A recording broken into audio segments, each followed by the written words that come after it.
Okay mga boss at madam, let's go! Level up natin ang ating sardinas. Tingnan nyo naman guys, sobrang sarap. Let's go! Oil, garlic, onion. Sabay-sabay na natin yan. Then, chili, green chili, mura. Sardinas na pula, red days, kaya sardinas na pula ang ating gagamitin. Dalawa ang ginamit natin dyan guys.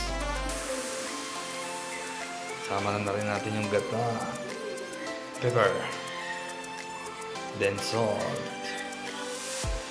Nilagyan din pala natin ng pechay, optional lang yan. Haluin lang natin ng ilang minuto. Then boom, ito na siya. Madali lang lutuin at mura. Solid, sarap. Gaganahan tayo nito mga boss madam. Let's go!